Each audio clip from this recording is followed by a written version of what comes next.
Okay, Yeah, now I got a question for you. Now you ended up connecting with DJ Clue, right? On Desert Storm. that's true. Yes, sir. Okay. Can you Yes, talk sir. about that? What was that experience like? Did you actually go out to New York or you was just kind of going Yeah, back and forth?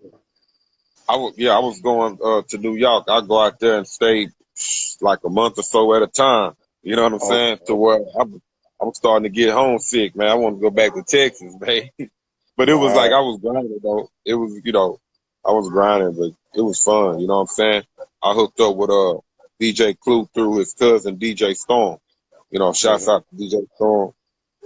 You know, and I linked up with him from speaking at schools, and I ran into a teacher in the back of the teacher's lounge, and he was letting me know he had a family member that had to connect with Clue. Like he was like, man, I could hook you up with my cousin.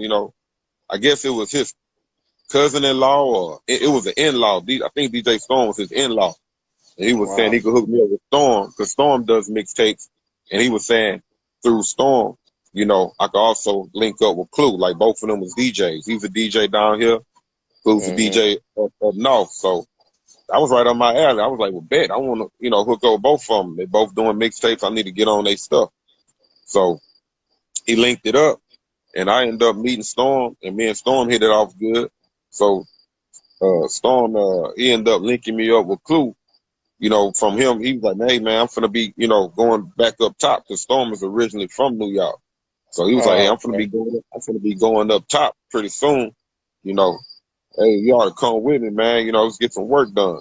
So I went up there, and meeting him, Fabolous, Joe Budden, Ransom, Stack Bundles, the whole Desert Storm. You know what I'm saying? So end up meeting up with them and, doing work with them. Like Stack Bundles was on my new print and my new print 1.7 project. He was on Man. both of them. R.I.P. Stack Bundles. Yeah, Chinx rest in Drugz was peace, on, man. yeah, Chinx Drugz. I ended up meeting him way early in his career, way before he became Coke Boys with French Montana. Me and Hmm. him, I met him, because he was part of Rockaway Riot Squad with Okay. Stack Bundles. So I met him. He ended up getting on New Print 1.7, RIP to Chinx Drugz. Oh, So yeah, wow. man, like Wow. I had a good time up there. Then I would, come back home a little bit, go back up there, get some more work done. You know, it was good, man. We were trying to get the deal.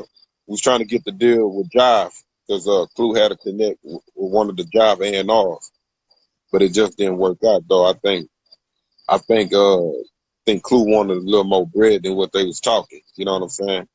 So Definitely, I at the understand. time, I would have took whatever as long as the budget was right. You know what I'm saying? I wasn't Hmm. worried about the upfront money. I wanted proper budget, proper rollout.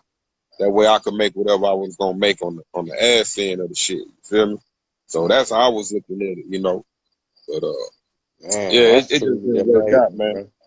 It didn't work out. So I came back home, kept grinding, kept grinding, kept rhyming. You feel me?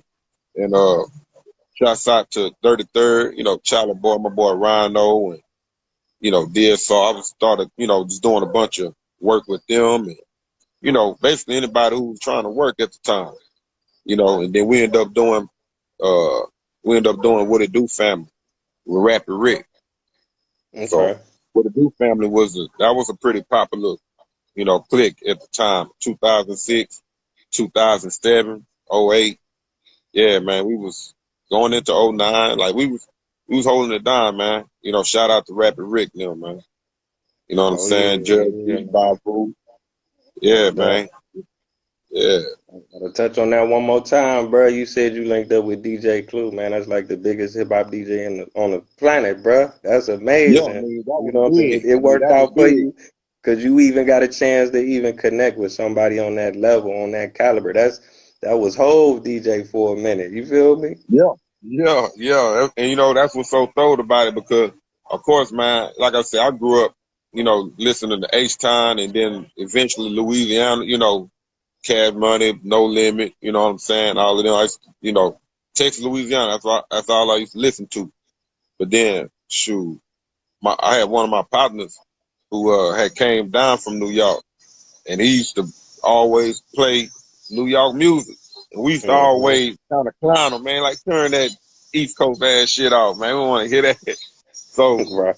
but he would he would always play it, and I ended up listening to it like, them boys really going hard though on the cool. It was just such a different style, and I was just so one track minded to H-Time music. But yeah, man, from one of the first mixtapes, 'cause, mixtapes was the thing. But my boy would always have Clue tapes. He always had DJ Clue tapes. So yeah, man, that was the first DJ and the first mixtape brand that I really, would started jamming and start listening to back then. So you could say I kind of went from Clue tapes to Clue tapes. You feel me? When I started listening to East Coast stuff, that was the first mixtape that I started listening to. You know what I'm saying? That was like my Swisha House or SUC for the East Coast. You know what I'm saying? I felt like, Clue, I was the best of the best. If you wasn't on a Clue tape, you must have wasn't worth checking out. That's how I looked at it for the Clue tapes. Like, he had the best of the best. And So you yeah, coming from the South though, so you probably had to work 10 times as hard. You ain't from New York, man, so that's how I was looking at it. That's how I was mm-hmm. looking at it. I'm looking at it like, they think, when people think of Texas, they think, cattle, Slow horses, down. slow down, you feel me?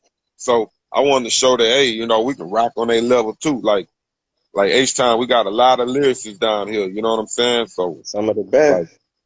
yeah, that boy Chamillionaire, he was like one of the first people that I, heard, and I was really like, oh, so yeah, Mm-hmm. yeah, man, I felt like I had to represent, you know what I'm saying? Ah man, you represented well. Now the track you did with Fabolous, was that on his album or was that on the mixtape? That was he had on the album called I want to say it was called Loso's Way. Loso's Man, Way. Now I man, don't think he pushed it as a mainstream album, but it was considered a street album. He was doing like street album. You know what I'm saying? So I yeah, take that. Loso's Way. That's Yeah, amazing. smoking and sipping. Yeah, smoking and sipping, man. You know what I'm saying? Y'all go check that out, man. You know what I'm saying? Yeah, I Yeah, know the man. track, but I was just making sure like that was on his album, and then that's Yeah, one of his more definitely. memorable albums. But then you said you got a track with Chinx and you got a track with Stack on some of your Yeah, mixtapes too. on Newprint 1.7 And this was in in the 2000s, right? 2004. I think I dropped both of them in 2004. Man, it was some of the hottest Yeah. dudes in New York City, period. Yeah, man. Rest in peace to them boys, man. You know what I'm saying?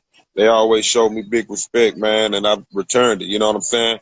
We just hit it off because, we coming from two different regions. You know what I'm saying? But I think they respected, that I had a respect for lyrics. You know what I'm saying? So it's like I had a respect for their culture, and then at the same time, they showing respect for my culture. If you hear them on the track, shoot, them boys kind of was turning their H-Time on a little bit. You feel me? So, Hmm. hey, it was going hard. It was going hard. You know what I'm saying? That was at the time where, you had them East Coast dudes that was trying to show that, hey, they can come down here and rock too. You know, Hmm. after the boys started doing stuff with, Southern producers and stuff like that. So yeah, that was done some good times, man. I had a good experience, with the whole Desert Storm thing, man. Like, that was real cool. Going to New York, that whole culture, like, it's real different from H-Time, you know what I'm saying? Yeah, definitely. You went Yeah. out there with the whole state on your back, bruh, and you rocked with the best of the best, man.